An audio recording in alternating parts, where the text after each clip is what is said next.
How big is this in terms of Messi's legacy? There's a school of there are those who think, well, he doesn't have to win the World Cup to cement his legacy. There are some who say he has to win the World Cup to cement his legacy. What line do you fall into? I feel like when it comes to titles, it's always about the team, because it would be unfair. We've seen great players. In fact, we could make a starting 11 of great players who have never won the World Cup. Does that remove anything from their greatness? No. Up until now, before Messi won the World Cup, Ronaldo and Messi were already in the GOAT conversation.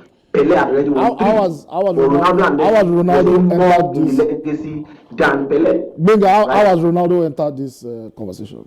No, I'm just trying to mention players who have been great but still haven't had their hands on the World Cup. So, despite the fact that Messi now has his hand on the World Cup, his greatness has already been there before winning the World Cup. So, winning the World Cup is just like an icing on the cake. But it didn't, how will I put it? It didn't make him greater than he was before. He's won multiple Champions League titles. He's won multiple Golden Boot awards, multiple individual awards. In fact, in this World Cup, he's won 3 or 4 Man of the Man awards, including the final. He was the Man of the match.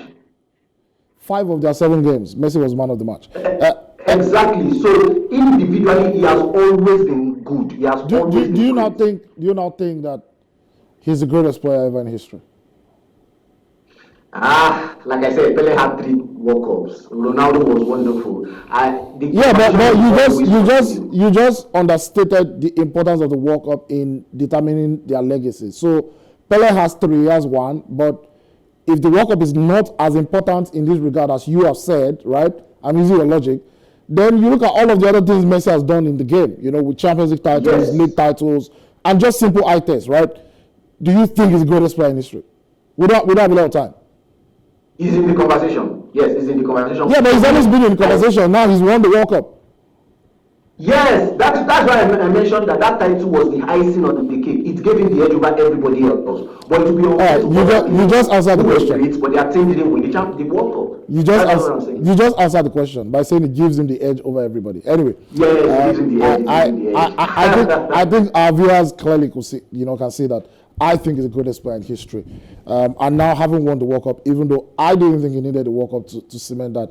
But now he has now... That's exactly my point. But he has now gone on to add the World Cup to say, well, guys, here you go. Okay. All right. Anyway, unfortunately, we don't have any more time. Do you think that he should retire now? He says that he's going to keep playing for Argentina. Do you think maybe he should retire from international football? No, I don't think so. Ibrahimovic is 40. But he should leave when the ovation is loudest. What else does he have to do? Someone like Messi, he can still remain in the team based on moral support. He might not be starting all the games. I mentioned some names of players who were unsung heroes in this tournament. McAllister, Enzo Fernandez, Julian Alvarez, for example. There are players coming through the ranks that can take on the baton from him. So he shouldn't kill their shine by still remaining a starter or playing 90 minutes He has to become in a more advanced role, a more veteran role. That's what I think. But he should still play. He shouldn't retire.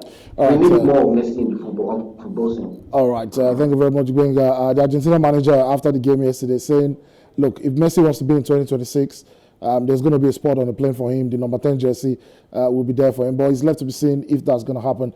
Thank you once again, Gbenga, for joining me this morning on Plus. Yes, I agree. All right, thank you very much. Fantastic one. Argentina champions of the world. And of course, Lionel Messi hogging the headlines with all of the stories surrounding his success. Like Gbenga just said, they have some young players in that side who are coming up with the likes of Julian Alvarez, Enzo Fernandez in midfield, who has been a revelation, won the best young player.